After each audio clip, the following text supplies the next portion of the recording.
অনেকগুলো পাকা আম পড়েছে। এই পাকা আমগুলো ধুয়ে নিয়ে রস বের করে নিব।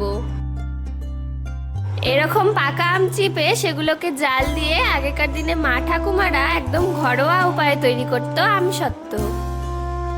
আজকে আমি সেরকম ভাবেই একদম ছোট সাইজের করে পুতুলের জন্য আমসত্ত্ব তৈরি করব।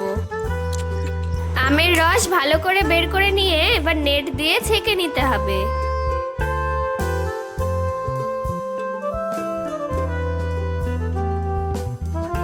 এগুলো আবার পাকা রসালো আম ছাড়া কিন্তু আবার হবে না। দেখো আমি আমগুলো ছেঁকে নিয়ে সরাতে রেডি করে নিয়েছি। এবার আমার এই ছোট্ট উনুনটা জ্বালিয়ে নিব। তারপরে আমার পুতুলের একটি ছোট্ট সসপ্যান বসিয়ে দিব। এবার আমের রসগুলোকে সসপ্যানে ঢেলে দিচ্ছি।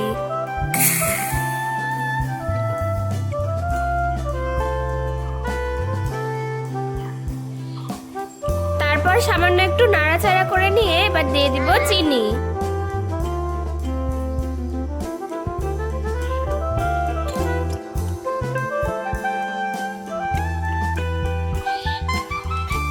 এগুলোকে এবার ভালোভাবে জাল দিয়ে নিতে হবে।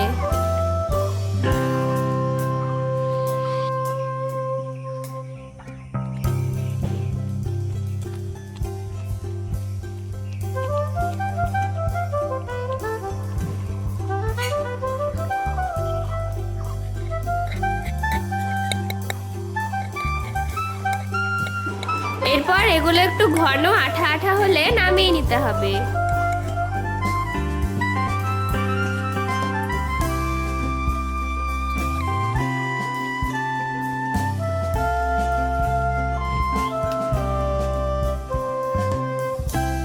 এবার একটা ছোট্ট স্টিলের থালা নিয়ে নিয়েছি। এর উপরে সর্ষের তেল মাখিয়ে নিব যাতে আমসত্ত্বটা নিচে লেগে না যায়। এবার এগুলোকে ঢেলে দিব।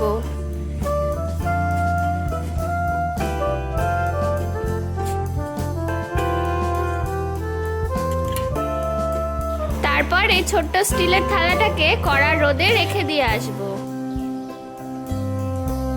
তারপর এগুলোকে সময় ধরে শুকিয়ে নিতে হবে।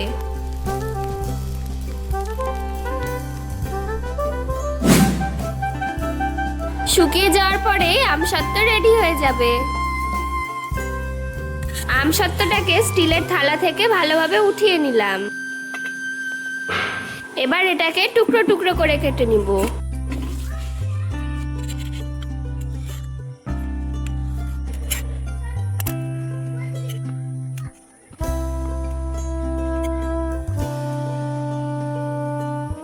আমসত্ত্ব রেডি হয়ে গেলে এবার পুতুলদেরকেও খাইয়ে নিব।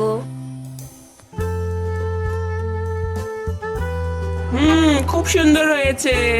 হ্যাঁ, দারুণ। বাড়িতে তৈরি আমসত্ত্বটা কেমন হয়েছে তোমরা অবশ্যই কমেন্টে জানিও।